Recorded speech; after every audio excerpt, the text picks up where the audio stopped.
Kultura je izraz čovjekovog stvaralaštva, gdje svaka generacija nasleđuje tekovine prethodnih. Cilj je stvoriti dobre temelje na kojima će se razvijati kreativne ideje mladih naraštaja. Presudnu ulogu u realizaciji planiranog bi imao Centar za kulturu, institucija od velikog značaja za kulturni razvoj Mojkovca. Svjedoci smo da je u posljednjih par godina ova institucija stvorila distancirani odnos sa publikom, ignorišući činjenicu da opstanak i razvoj Centra za kulturu isključivo zavisi od nje. Namjera nam je da festival glumca iz tog govornog područja, koji predstavlja kulturnu i turističku promociju države, vratimo na nivo koji zaslužuje.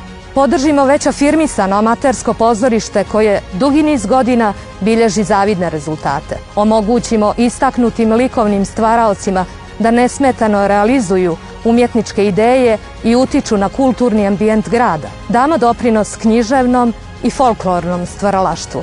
Radimo na razvoju onih činilaca koji će omogućiti otkrivanje svih oblika umjetničkih talenata, prije svega djece i mladih. U tom cilju ćemo osnovati društveno-kulturno-obrazovni centar za mlade. Crna Gora može, a može i Mojkovac.